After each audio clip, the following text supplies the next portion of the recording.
Hello friends, welcome to our channel. Already మీరు America videos చూస్తూ ఉన్నారు. చూడని వాళ్ళ కోసం కమెంట్లో పిన్ చేశాను. అన్ని ఛానల్స్లో పెట్టే వీడియోస్ అన్ని ఒకే చోట పిన్ చేశాను. ఇంట్రెస్ట్ ఉన్న వాళ్ళు ఆ వీడియోస్ చూడొచ్చు అన్నమాట. సో ఇప్పుడు మేము ఒక విలేజ్ చూడడానికి వెళ్తూ ఉన్నాం. సో అమెరికాలో పల్లెటూరు ఎలా ఉంటుంది అనేది ఎక్స్ప్లోర్ చేయబోతున్నాను అనమాట. సో నాకు కూడా తెలియదు. అక్కడికి వెళ్ళిన తర్వాత ఆ విలేజ్ ఎలా ఉంటుంది, అమెరికా లైఫ్ స్టైల్ ఎలా ఉంటుంది, అమెరికాలో విలేజర్స్ ఏం చేస్తారు అని అన్ని కూడా అక్కడికి పోయిన తర్వాత తెలుసుకున్నాం. సో పోయే దారంతా కూడా చాలా బ్యూటిఫుల్గా ఉంది. సో వెళ్తూ ఉంటే నిజంగా నేను అమెరికాలో తీసిన వీడియోస్ అన్నిట్లో కూడా ఏది కూడా మనం దారంతా కూడా ఎంజాయ్ చేస్తూ వెళ్ళొచ్చు అనమాట. బోర్ కొట్టదు. అదే మాదిరిగా మనకు రోడ్లు కూడా గతుకులు ఉండవు కాబట్టి అలసట కూడా ఉండదు అనమాట. సో మనం కొద్ది దూరం ప్రయాణం చేస్తే అలసిపోతూ ఉంటాం. అమ్మో 4 hours జర్నీ, 5 hours జర్నీ అని అలసిపోతూ ఉంటాం. కానీ ఇక్కడ మాత్రం ఎంత దూరం వెళ్ళినా అలసట అనేది తెలియదు.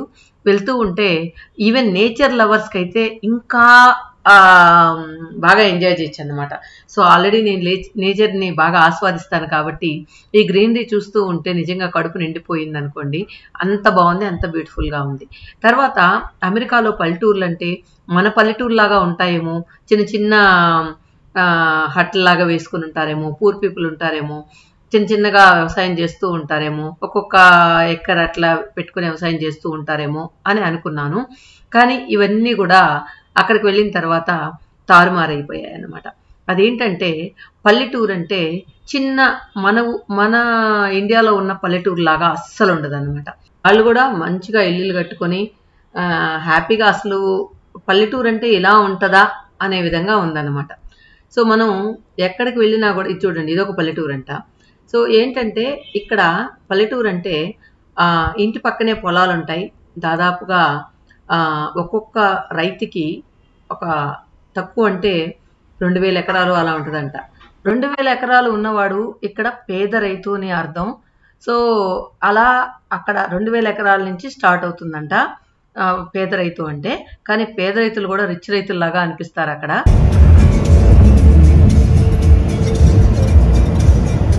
మేమైతే ఫుల్ ఎక్సైట్మెంట్తో వెళ్తున్నాం పల్లెటూరు చూద్దామని చెప్పి. సో అక్కడ పూజీ పిల్లలైతే చెర్రీస్ గార్డెన్ చూడొచ్చు, తర్వాత బ్లూబెర్రీ గార్డెన్ చూడొచ్చు అని ఫుల్ ఎక్సైట్మెంట్తో వెళ్తూ ఉన్నారనమాట. కొన్ని దగ్గర మామూలుగా మనం తోటలోకి వెళ్ళి మనం కొనుక్కోవచ్చు, మనం కావాల్సినన్ని అక్కడ తినొచ్చు అని చెప్పి అందరూ చెప్తూ ఉంటారు కదా. ఆ ఎక్సైట్మెంట్లో ఉన్నారనమాట. కానీ మేము అక్కడికి వెళ్ళిన తర్వాత తోటలు అవేమి మాకు వాళ్ళు దగ్గరగా దిగడానికి ఏమీ అలవ్ చేయలేదను. ఎందుకు బాబా? ఇక్కడ పిల్లకాయలు తినేవారికి ఆగేది లేదా, ఆ టైం లోపల నోట్లో దొరికేది జరగవు. ఎత్తి దుప్పటితో సహా కార్లు వేసుకొని వచ్చేస్తా, లేదు గిన్నెతో సహా కార్లు వేసుకొచ్చేస్తా. ఇప్పుడు తింటామంటే కార్లు వేసుకొచ్చా. ఏం తింటున్నావు?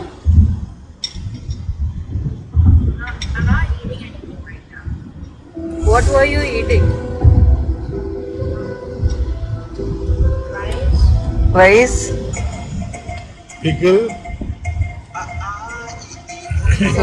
పాటలు పెట్టినాడు మాట్లాడుతూ ఉంటే.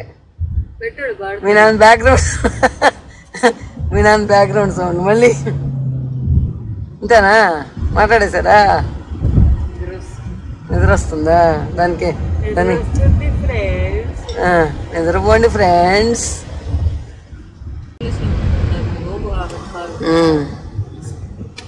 లేన్ దాటిందంటే ఇండికేటర్ లేకుండా కారే లేన్ దాటింది అనుకో, అదే మెల్లగా లాగేసుకుంటది. ఇండియాలో కూడా వచ్చేసినాయి అవి. ఎక్సిబిషన్ అన్నాడు, అదిగో పోలీసు ఆపిండు. స్పీడ్ వెళ్ళింటాడు, ఎక్కువ ఓవర్ స్పీడింగ్ చేస్తుంటాడు. ఊరికే అట్లా ఎప్పుడైనా పొలో ఇదిగో ఇప్పుడు ఇటు వదిలేసాను కదా, చేయలేసి పక్క వెళ్ళిపోతాం అనుకో కారు, అదిగో తిప్పుకుంటుంది. ఇదిగో అదే తిప్పేసుకొని మధ్యలో పెడుతుంది కార్ని. అట్లా తర్వాత మన ఇండికేటర్ లేకుండా లైన్ దొక్కించినా ఇక్కడ స్టీరింగ్ అంతా వైబ్రేట్ అవుతుంది, వనకుతుంది. అట్లా అమెరికాకి తగ్గట్టు పెట్టున్నారు వాళ్ళు. ఇండియాలో కూడా ఉన్నాయి, మన ఇండియాలో లేన్ లేకుండా ఆడ లేన్లు ఉంటాయి. లేని దగ్గర పనిచేయదు. రోడ్ అంతా ఎట్టుంది మధ్యలో పనిచేయదు, ఒక పక్క మాత్రం పనిచేస్తుంది. అట్లా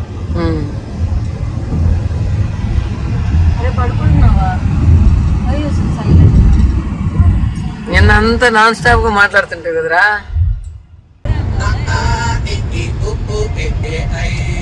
ఇక పిల్లలైతే పైన విండో తీయండి మేము ఎక్కి నిల్చుంటామన్నారు. లేదు ఎండ చాలా ఉంది వద్దు అని చెప్పి జస్ట్ ఊరికే ఇక క్లోజ్ చేసేసారనమాట. చూడండి మనకే ఎండ ఎలా కొడుతుందో. మా ముఖాలు అయితే అసలు చూడబుద్ధి కావట్లా, ఫుల్ ట్యాన్ అయిపోయాయి, బాగా నల్లగా అయిపోయాం అక్కడికి వెళ్ళిన తర్వాత. తర్వాత ఏంటంటే ఇక్కడ ట్రాఫిక్ అంటే కూడా చాలా కదులుతూ ఉంటాయి, దాన్నే ట్రాఫిక్ అంటూ ఉంటారు. తర్వాత పల్లెటూరుకు వెళ్ళిన తర్వాత ఆ రోడ్స్ అన్నీ కూడా ఖాళీగా ఉంటాయి అన్నమాట. సో ఖాళీగా ఉన్నా కూడా ఒక జంక్షన్ వచ్చినప్పుడు మనం అక్కడ కొద్దిసేపు ఆగి మాత్రమే వెళ్ళాలి. సో ఏం లేవులే అని చెప్పి మనం దూరేయకూడదు, అలా ఉంటుంది అనమాట. అన్ని రూల్స్ స్ట్రిక్ట్గా ఉంటాయి ఎక్కడ చూసినా కూడా. సో ఇక్కడ మేము గమనించినంతలో ఎక్కువగా మొక్కజొన్నలు ఎక్కువ ఉన్నాయన్నమాట. సో మొక్కజొన్న తోటలు ఎక్కువగా కనిపించాయి మాకు. ఇదేంటో అర్థం కాలేదు, మీలో ఎవరికైనా కామెంట్లో చెప్పండి తెలుసుంటే గనక. నాకు తెలిసి ఇవేమో అనుకుంటున్నా, గోధుమలేమో అనుకుంటున్నా. కానీ ఇంకొకటి ఏంటంటే, అరే కార్ ఆపరా కొంచెం దిగి చూస్తాను ఏంటి అని అంటే ప్రణవ్ అంటాడు, అమ్మ ఇక్కడ ఎక్కడంటే అక్కడ కార్ ఆపడానికి లేదు, సో మనం దానికి పర్టికులర్గా రెస్ట్ ఏరియా అట్లా దగ్గర ఆపాలి, లేదా ఏదైనా షాపు అట్లా ఉంటే ఆపాలి తప్పితే మనం ఎక్కడంటే అక్కడ కార్ ఆపకూడదు. ఇవన్నీ కూడా ప్రైవేట్ ప్రాపర్టీసు. సో మనం వెళ్ళినా కూడా వాళ్ళు ఎవరో అవుట్ సైడర్స్ వచ్చారు లేదా దొంగలు వచ్చారు అన్నట్లు ఫీల్ అవుతారు. అందువల్ల మనం ఎక్కడికంటే అక్కడికి వెళ్ళడానికి లేదు, వాళ్ళు షూట్ చేసినా షూట్ చేస్తారు అని చెప్పి భయపెట్టాడు మమ్మల్ని. సో అందువల్ల మేము ధైర్యం చేయలేదన్నమాట ఎక్కడ, అన్లెస్ అంటే మనకు వాళ్ళు తెలుసుంటే తప్పితే. లేదా కొన్ని దగ్గర మన ఫార్మ్స్ ఉంటాయన్నమాట, పాలు కానీ అలాంటి కొనుక్కునే దానికి ఫ్రూట్స్ కానీ అలా ఉంటాయన్నమాట. సో అలాంటి వాటి దగ్గర మనం వెళ్ళొచ్చు.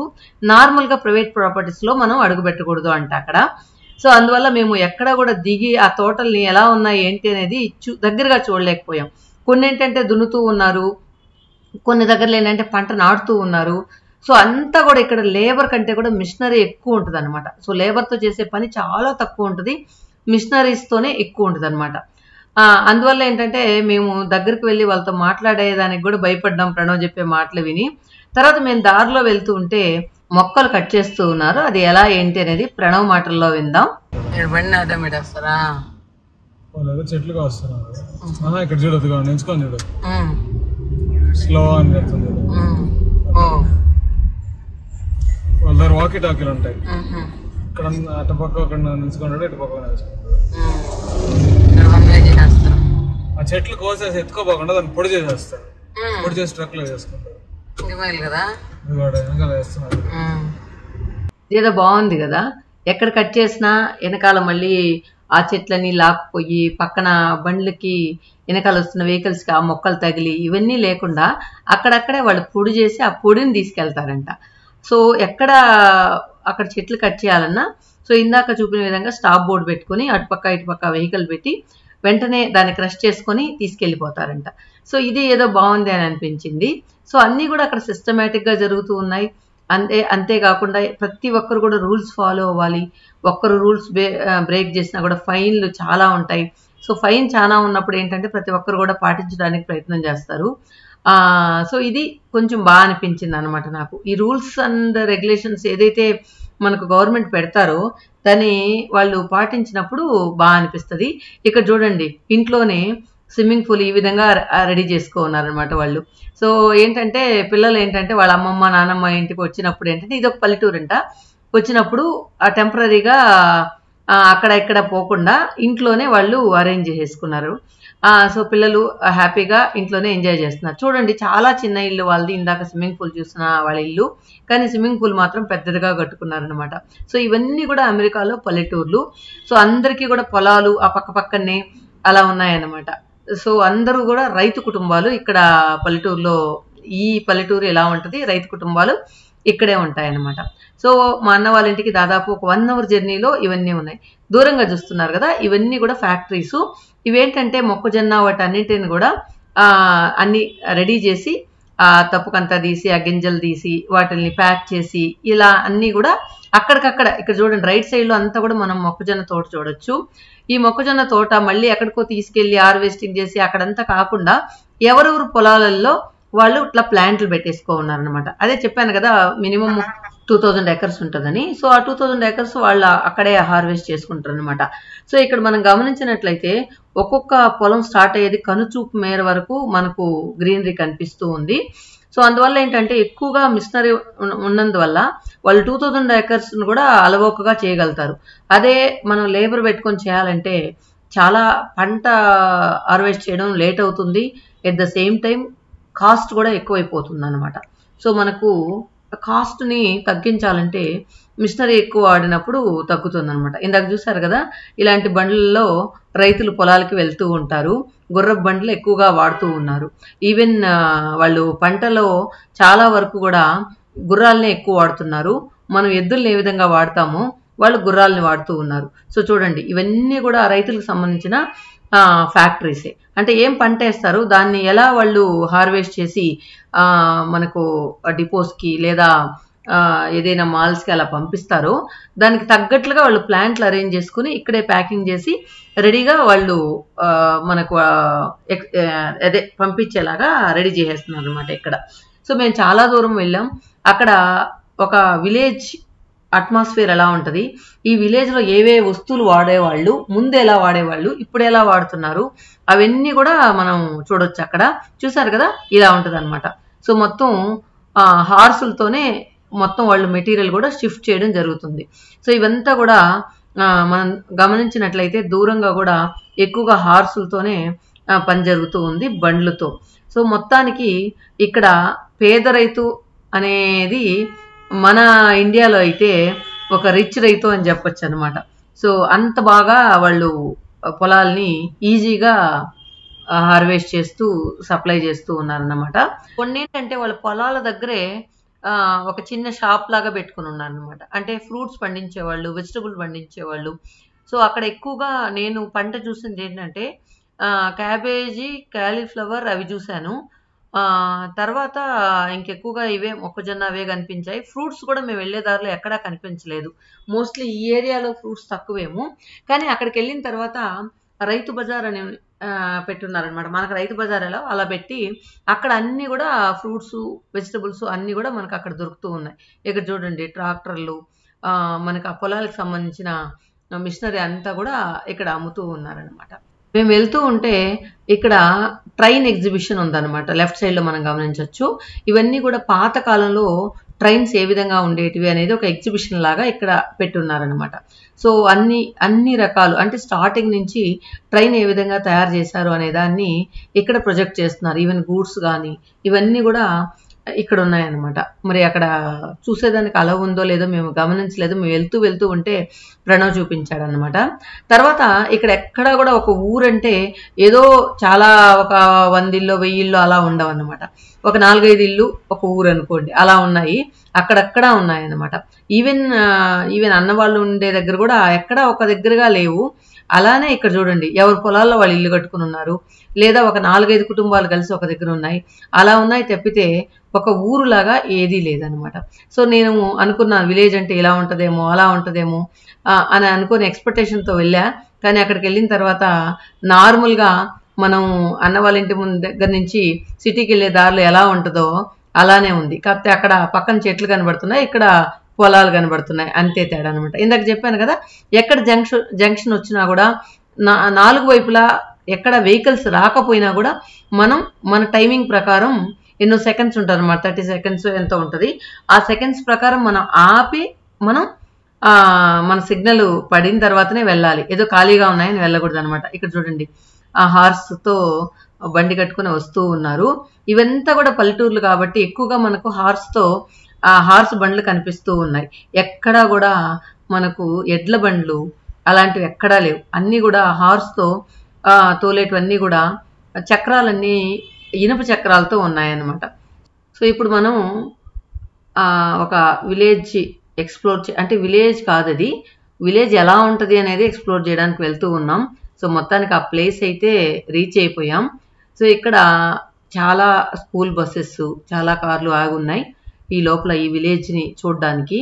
లోపల విలేజ్ అంతా కూడా ఏంటంటే ఒక కాంపౌండ్లో దాన్ని జస్ట్ ఎక్స్ప్లోర్ చేసేదానికి వాళ్ళు ఇక్కడ కౌంటర్ అంతా పెట్టినారు. పూజని పంపించాం. ఏమండి బాబా, ఏమంటా ఏంటంటే ఇక్కడ $11 $17 నాకు సరిగ్గా గుర్తులేదు. మనం లోపలికి వెళ్ళాలంటే ఎంట్రీ ఫీ అది ఉందన్నమాట. సరే ప్రణవ్ ఉండి లోపల ఏముందమ్మా, ఒక 2-3 బిల్డింగ్లు ఉన్నట్టున్నాయి, దానికి ఎందుకు అందరూ వెళ్ళేది, నువ్వు కావాలంటే వెళ్ళి ఈ వీడియో తీసుకొని రా అని చెప్పారనమాట.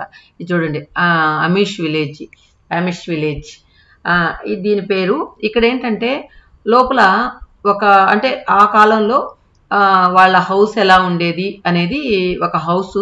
తర్వాత మిగతా అంతా కూడా వాళ్ళు వాడిన వస్తువులు అవన్నీ కూడా ఎక్స్ప్లోర్ చేస్తున్నారు అనమాట. సో లోపలికి వెళ్ళిన తర్వాత ఒక షాప్ లాగా ఉంది. ఇక్కడ మనం పే చేయాలి. ఆ టైమింగ్స్ కూడా పెట్టున్నారనమాట. ఇక్కడ వచ్చి మొత్తం కూడా హ్యాండీక్రాఫ్ట్స్ అనమాట. అన్నీ కూడా చేతితో చేసిన వస్తువులు ఎక్కువగా ఉన్నాయి.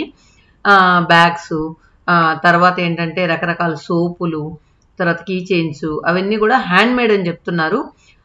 సో అన్నీ కూడా చాలా ఎక్స్పెన్సివ్గా అనిపించాయి నాకైతే. సో అంత వర్త్ అనిపించలేదు అనమాట. ఒకవేళ హ్యాండ్ మేడ్ అయినా కూడా అంత వర్త్ అనిపించలేదు. సో మా ప్రణవ్ ఏంటంటే తను నాకు మాత్రం పే చేశాడు, ఎందుకులేమ్మా అందరికి వేస్ట్ అని చెప్పి నాకు మాత్రం పే చేశాడు. సో మనకు ఎక్స్ప్లెయిన్ చేసే గైడ్ వస్తారు, కొంచెం వెయిట్ చేయండి అని చెప్పారు. సో ఆ వెయిట్ చేసే టైంలో సో ఏమేమి ఉన్నాయి అన్నీ చూస్తున్నాను అనమాట. ఏదైనా రీజనబుల్గా ఉంటే కొంచెం ఏదైనా 1-2 తీసుకుందాం అనుకున్నా, కానీ ఏవి కూడా మనకు రేటు తక్కువగా ఏం లేదు. బయటే తక్కువ దొరుకుతున్నాయి, ఇక్కడ అన్నీ కూడా ఎక్కువగా ఉన్నాయన్నమాట. చూడండి పెన్సిల్స్ ఎలా ఉన్నాయో, నార్మల్గా వుడ్లాగా కాకుండా న్యాచురల్ స్టెమ్తో చేసిన, సన్న స్టెమ్స్తో చేసిన పెన్సిల్ లాగా అనిపిస్తున్నాయి. ఏది తీసుకున్నా కూడా బయటకంటే రేట్ ఎక్కువ అనిపించాయి అనమాట. సో ఏంటంటే ఇక్కడికి వచ్చిన వాళ్ళు ఇలా విలేజ్ నుంచి తీసుకొచ్చామని చెప్పేదానికి గుర్తుగా ఇక్కడ తీసుకెళ్తూ ఉంటారు. అన్ని కప్స్ అన్నీ కూడా ఇవన్నీ హ్యాండ్ మేడ్ అన్నారు, కానీ ఇవన్నీ ఎలా చేస్తుంటారు అబ్బా వాళ్ళు, ఇవన్నీ మిషన్తో చేసినవే కదా అని అనిపించింది. ఏమో మరి హ్యాండ్ మేడ్ అని చెప్పారు అన్నీ కూడా. తర్వాత ఇవన్నీ చూసేసిన తర్వాత కాకపోతే నాకు ఇక్కడ అన్ని రేట్లు ఎక్కువ అయ్యి ఏదైనా ఒకటి గుర్తుగా కావాలంటే తీసుకోమ్మా అన్నాడు ప్రణవ్. కానీ నాకు అన్ని ఎక్కువ అనిపించి నేనైతే ఏది తీసుకోలేదు. ఇక్కడ జస్ట్ మాత్రం చూసేసి ప్రైజెస్ చూసి వెనక్కి వచ్చిందా. $30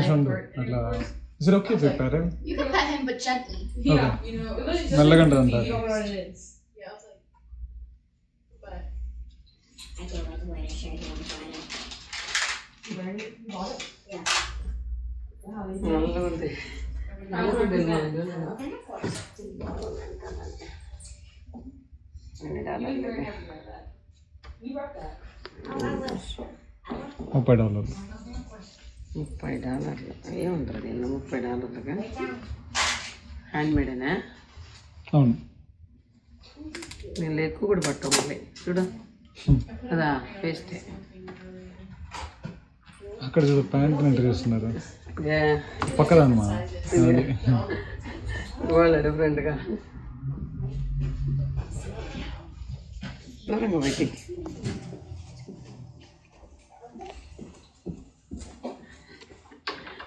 ఏదో ఒకటి ఇన్నోవేషన్.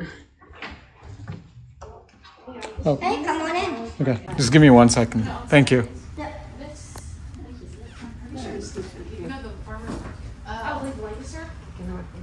పర్లేదు. ఓకే మనం ఇప్పుడు లిస్ట్ చూద్దాం. ఓకే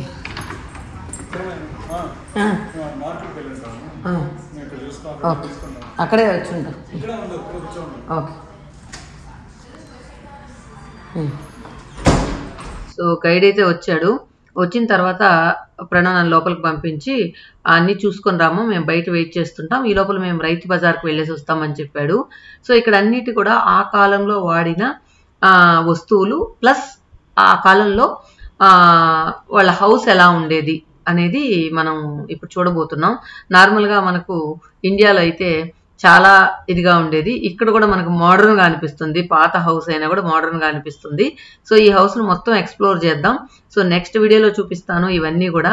కానీ ఇతను ఇంగ్లీష్ అయితే ఏదో గొలగొలగొలగొల అన్నట్లుంది, సగం అర్థం అవుతుంది, సగం అర్థం కాలేదు. నాకు ఫస్ట్ టైం ఇంగ్లీష్ వాళ్ళు మాట్లాడితే అర్థం కాకుండా ఉండింది ఇతని భాషే. సో ఒక్కసారి అతని మాటలు కూడా విందాం. సో చూసేయండి మీరు కూడా. Well, anyways, welcome to the Amish village. My name is AJ, by the way. Yeah. So this room is called a sitting room, and the Amish use it for 3 things. This is where you would have your weddings, funerals, and church services. Okay.